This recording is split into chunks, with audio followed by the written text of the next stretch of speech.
Hi, I'm Mel Morse. I've been teaching for 16 years and been a member of Phi Beta Mu for 5. Today we're going to talk about classroom management. That's creating an environment with as few distractions as possible and makes it very conducive to learning. The first 10 minutes are critical. You need to set the tone for the rest of the rehearsal. If you start out in chaos, it ends in chaos. As college students, that environment was set for us, and now as professionals, we are in charge of establishing that particular environment. Now let's watch 3 ways as my 8th graders walk into the room. In the first scenario, the students are allowed to enter the class at will and have not been given any procedures on where they should be or what they should be doing. As you can imagine, this is not a good way to start the class.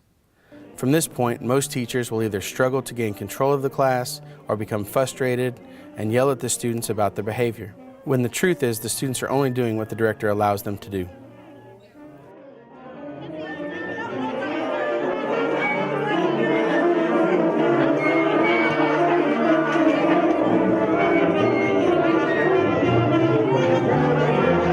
In the second scenario, we have established some procedures. 1, you have to be in your seat 2 minutes after the bell rings. 2, no playing of the instruments until we all start together.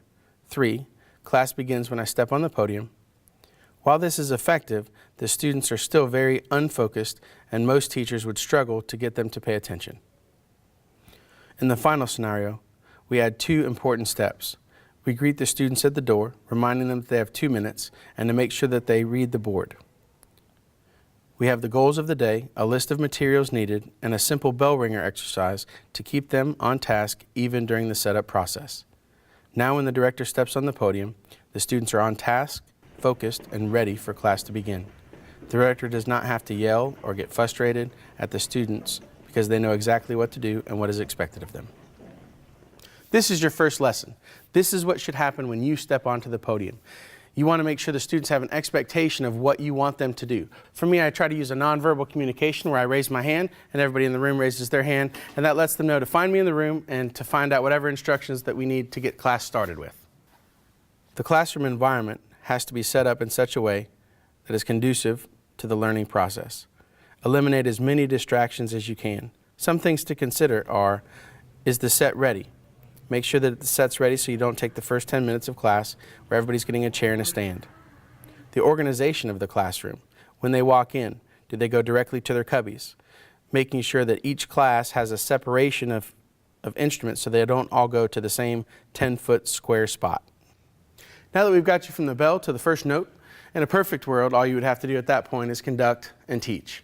However, each day you're going to have a multitude of distractions and things that are going to interrupt your rehearsal.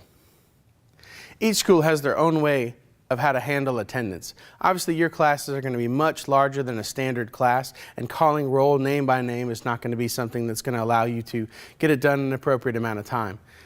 Having a plan for attendance is key, whether that's a seating chart on your stand that you understand who's missing and who that person is, whether it's a section leader telling you who's absent that particular day. Either way, having a plan for attendance is extremely important. Another thing that can derail a rehearsal is somebody's instrument breaking or not working. They wait till the last minute when class is about to start and everybody's ready for them to let you know that they have a valve wrong or anything else. I try to use the 30-second rule. If I can't fix it in 30 seconds, I ask the student to just put it back in its case and then finger along during class, and then we'll make sure that we try to fix that as best we can at the end of class. When I first started teaching, I couldn't fix anything. But as I've grown, I've figured out that I can do a valve. There are common things that are broken with certain instruments. Some things you can fix in 4 or 5 seconds, but know the amount of the time that you're going to have to spend to fix it and limit it to 30 seconds. Anything more than that, wait for after class. So now, you're on the podium, everybody's seated, you're about ready to play, you finished your warm-up, you're about ready to start into the meat of your rehearsal. By the time you breathe in and do a downbeat, he raises his hand and says, "I don't have this piece of music." I've seen young teachers stop and say something to that student, how they need to be more responsible, and then after that 3-minute speech, they walk around to the back of the classroom and they make the child a copy, and then they come back. Understand that's decimated whatever rehearsal and decorum that you've had up until that point. What I like to do is ask them to look on to the person next to them, and then we get them a copy at the end of the day. For those students that are absent, they know that there's a folder in the back of the room that has all the music that we passed out, and if they're absent, they look through that folder to make sure that they didn't miss anything on the day that they were absent. Another daily distraction is going to be the need for some to use the restroom. The first thing is we want to encourage those students to use the restroom before they come into class, so we're talking emergency situations. I've asked my students to do their fingers like this and wiggle it near their face. It's a very subtle motion. I can be conducting class, having class. A student can do that. I can nod. Even as I'm conducting, they can get up and take care of their business. You don't want people in and out of your rehearsal, and so the urgency and making them understand that they need to take care of that before class is imperative. Our final distraction that we're going to talk about today is forgetting an instrument or not having an instrument due to repair. This can definitely derail your rehearsal because now that student cannot participate with the rest of the students. I've seen other teachers use writing as a punishment because they forgot their instrument. I've seen other situations where they're asking the student to read an article. Both of those things take that student out of that ensemble moment and out of that classroom situation. One thing that I've found that I really enjoy, Dee Pitts came up with a piece of paper, a worksheet for them to use that includes things like what could have made rehearsal better today. Describe through the warm-up what we were working on.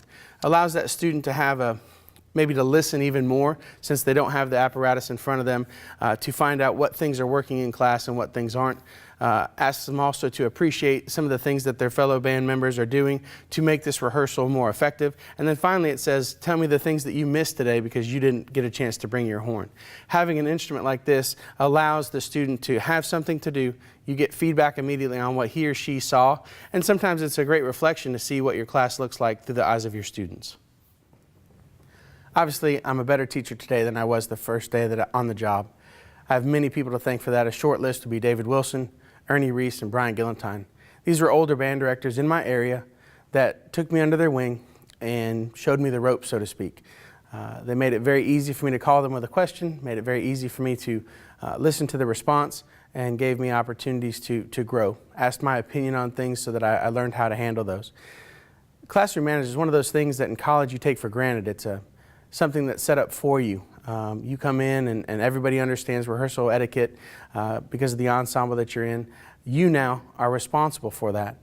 You need to make sure that you put procedures and policies in place that allow you to have a very productive rehearsal and an environment that the kids feel safe for taking in that instruction. I wish you all the best of luck. If there's anything I or any member at Phi Beta Mu can do to help, please let us know.